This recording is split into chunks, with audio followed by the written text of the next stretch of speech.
Hi, good afternoon. My name is Gene Wu. I'm the state representative from House District 137 in Texas. I'm also the minority leader in the Texas House. And, Democrats are here breaking quorum and blocking a racist, unconstitutional, and illegal gerrymandering effort in Texas, stopping the DC swamp from dictating who we get to vote for.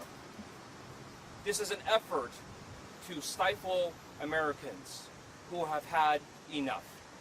Because Republicans know that their agenda and what they have done is so unpopular with not just liberals or Democrats, but with all Americans. That they need to cheat, to rig the system so they can stay in power. And when we first started this journey, we talked about the fact that eventually they still might pass these maps. But we're going to do everything we can to, one, wake up America, to try to reignite the fire that is the American people, for us to fight again for what we believe in and what we want. And the second thing is that we wanted to block this legislative session, to give the people a chance to speak up and to tell their government, to tell their leaders what they actually want. When we first talked about it, we thought, and we discussed that maybe it was a kind of a grand, maybe too ambitious or high-minded, that we're going to try to excite other people, to get other people into action, to start a fire in this country that will help take our country back. And we worked and we worked and we went on trips, we went on interviews, we talked to everybody we could. And I'm so happy to be here today. Because in the past week, we have heard from California, we have heard from New York, we have heard from Illinois, that people are ready to stand up. People are ready to fight back. And now I want to bring up the people who will continue this fight, the people who have also caught fire, who are ready to take their country back, who are ready to take their state back. Because the same things are being proposed right here.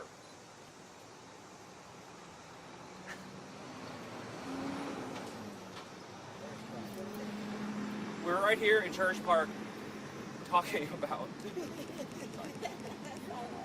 MLK Park.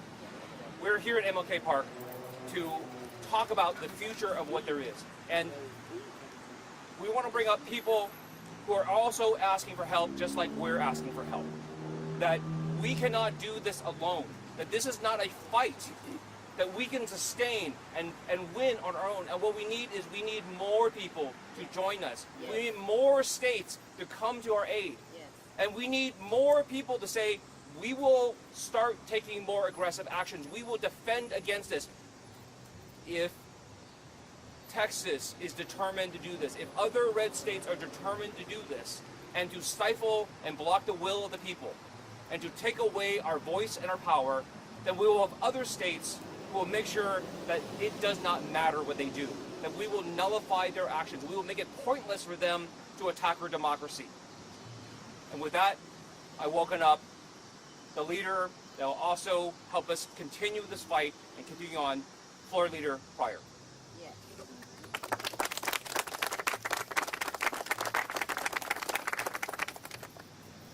Hi, everyone. I'm State Representative Cherish Pryor, House Democratic Floor Leader, representing House District 94 since 2008 on the northwest side of Indianapolis. I was part of the 2011 walkout by the House Democrats. I also served on the Elections Committee and was a member during the 2021 session when Indiana's congressional maps were drawn.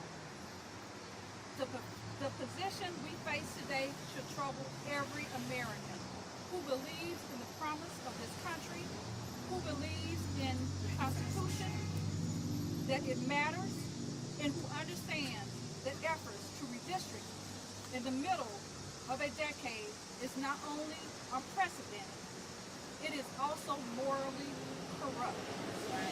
I proudly stand with my Texas colleagues to protect our democracy, to resist this power grab, and to stand firmly on the right side of history. While Texas is on the front line of this fight, Indiana may be next in line, and the list of other states continue to grow. In 2021, like every other state, Indiana redrew its state and congressional maps based on the legal 2020 census. Those maps were heralded by my Republican colleagues at the time as the best and fairest maps ever. That was then. Today, their political boss, Donald Trump, has demanded more congressional seats, even in states that already have gerrymandered maps, like Indiana. He has even called for a new census. I am represented by one of two Democrats in the Indiana delegation. Any attempt to eliminate that district will divide the minority community and deny us the ability to elect someone who reflects our position and advocates what is in our best interest. This behavior that we're seeing today, we would not expect it from this country. We would expect that from a dictatorship, not from the United States of America. That's right. We have always taken pride in our Constitution and what it stands for. It is sad that some in the Republican Party have become so misguided that they value power more than our country, more than democracy, and more than the Constitution. Why are we doing this right now? Because they know their policies are failing. The so-called big beautiful bill is a big ugly mess. And Americans are starting to feel that impact. They know they can't win with the cards they themselves dealt in these red states. So they're trying to reshuffle the deck in their favor. That's not democracy. That's not democracy at all.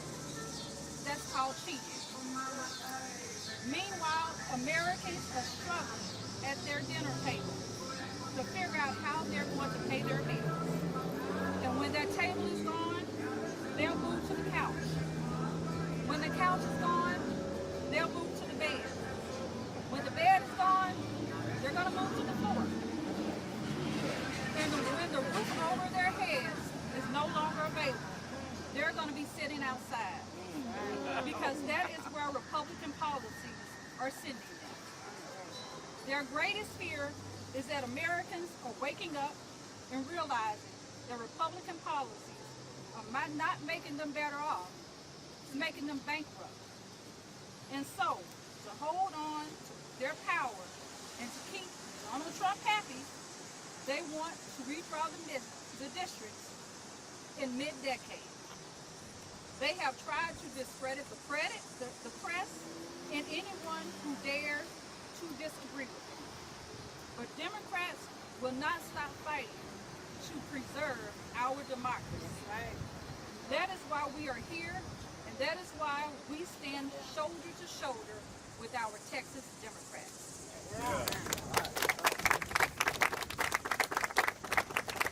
And now, I would like to bring up my colleague that came in to the legislature with me, my colleague who stood firmly with the House Democrats when we stood up for labor unions. He represents the Indianapolis area, Representative Ed Delaney.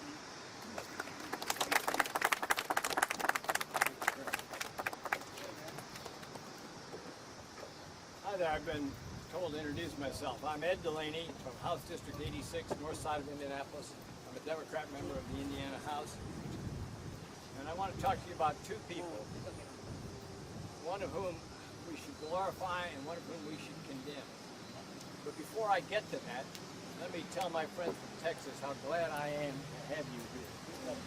How much it pains me to have to remind you that you've been stuck with a national responsibility. You ran for a seat in the Texas House, and you end up having to go to Chicago to meet with a bunch of Hoosiers. But you're doing it to protect democracy. That's right. And we are beyond grateful for you. So we'll see you again, I hope. All right. I want to talk about a hero and a goat. The hero is a Republican, a guy named John McCain, who used a very interesting term. He said we need regular order. We do things the way the rules allow, we do things the way we've done them before, and we do them openly and honestly. That's regular order. This is completely rejected by these people. All right, I'll give you an example of the guy who's not a hero. It is J.D. Vance. In my view, and I'm being serious about this, the man is engaged in congressional level shoplifting. Can I say that again? That's what he's doing. Let me explain what I mean. And the boys will know it, and the girls will know it from different contexts. When I was in grammar school, the bullies would go to the convenience store and say, Ed, I'm going to steal a candy bar. Will you steal one too? And some girls would go to clothing stores and be told to get themselves a free skirt or blouse, okay? We had to make decisions, but never in my life did I think that the Vice President of the United States would come to my state to ask our legislature to shoplift through congressional districts. Oh, wow. Steal them off this shelf, run outside, and wave them in front of the country. We cannot have this kind of conduct. Let me remind you that not one Republican legislator in the state of Indiana was calling for a special session before this guy showed up from Washington with his shoplifting strategy, okay? Not one. There was no conversation. And the Republican supermajority cannot shut up about how much they hate special sessions. They don't call for them. They don't like them. It's a Democrat idea. Special sessions are a form of disease. Now, some of them are caving in. Others are standing up. I'll mention a third guy. I won't call him a hero. He's not there yet. But the immediate past Republican speaker, a guy named Brian Bosma, he believed in regular order. He believed that the institution of the House had to be respected, and it could only be respected if the members respected each other and respected themselves. That's what's at risk, is the mutual respect of the legislature of our state and of Texas and of other states. I don't want to play this game of, ritual gerrymandering. And by the way, if these idiots get their wishes, what happens if they lose one of those 5 congressional races? Oh my God, let's have another redistricting next year. This has got to be put to a stop.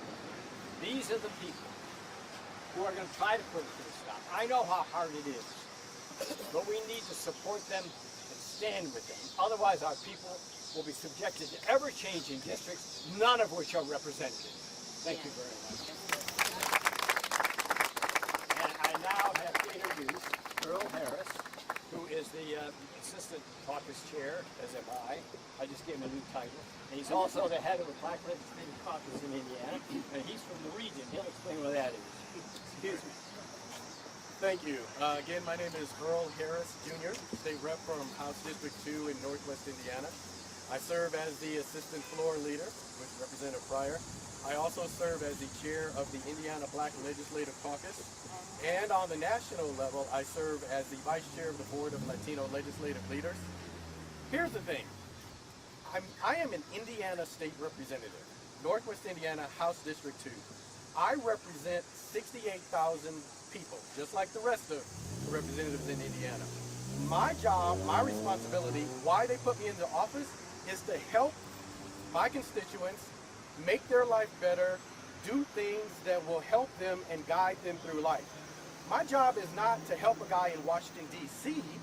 to come in and make a change impacted by bringing people in to make a vote that we're not supposed to make. My job is to help the people that I represent, not the guy in Washington, D.C. When you talk about disenfranchising, this is disenfranchising voters. Doing mid-year is a huge mistake. Northwest Indiana, Congressional District 1, we are one of the 2 districts in Indiana that are represented by Democrats. My district also, as I mentioned, as you may have gathered, I'm half black, half Mexican. My district is a big population of blacks and Latinos. Why are we disenfranchising the voters of black and brown people who chose the person we want to represent us?